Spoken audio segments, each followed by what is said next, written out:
Hallo, ek is Eddie Goldberg en is ingeskakel by AgriScoops, die middelpunt tussen die boer en die verbruiker.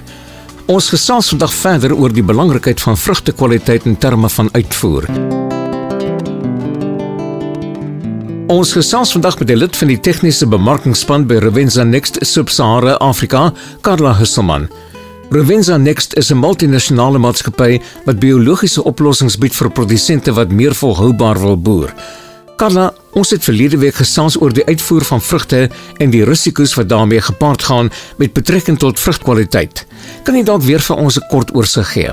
Sekerlik. Suid-Afrika is een van die grootste uitvoerders van vrugte in die suidelike halfrond. En naastenby 60% van alle vrugte wat in Suid-Afrika geproduseer word uitgevoer na oorseese markte. Buiten die lang verskepingstye is daar verskeie ander faktore wat kwaliteit kan benadeel voor vrugte die verbruiker haal, onder andere temperatuurwisselings in die koue ketting, meganiese skade, koue en vriesskade, kondensasie binne verpakkingsmateriaal, mikrobiese bederf en so meer. Produsente het gewoonlik baie min beheer oor die risiko's binne die koue ketting nadat vrugte die plaas verlaat. Dis is dit noodsaaklik vir hulle om te verseker dat hulle die beste kwaliteit vrugte aan die uitvoerders oorhandig en dat vrugkwaliteit behoue bly tydens die lang reis tot by die oorseese verbruiker. Bied Rovensa Next enige produkte aan wat produsente kan help om vrugtekwaliteit te verbeter?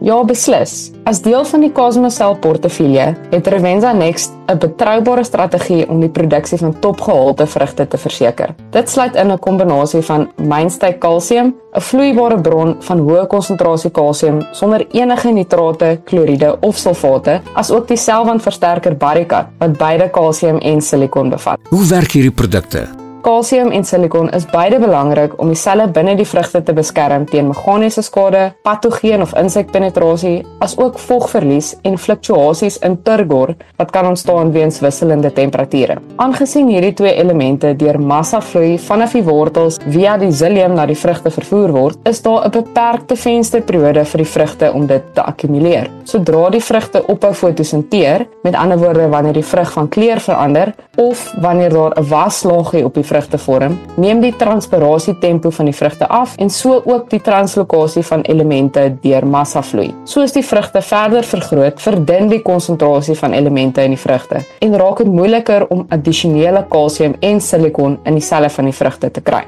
Deur gespesialiseerde produkte soos mainstay kalsium en Barikat strategies vanaf blom tot ongeveer 30% vruggrootte toe te dien, kan die maksimum hoeveelheid kalsium en silikon in die vrugte akkumuleer en kan produsente sodoende verseker dat vrugte die beste kans staan teen die risiko's in die koue ketting. Hoekom is mainstay kalsium en Barikat juist so geskik vir hierdie doel? Tydens hierdie kritieke vensterperiode moet die plant se energie fokus op die ontwikkeling van die vrug, oftewel reproduktiewe groei. Wanneer iets soos kalsiumnitraat tydens hierdie periode toegedien word, ontstaan die risiko dat die plant in 'n vegetatiewe staat geplaas sal word, wat vrugkwaliteit kan benadeel.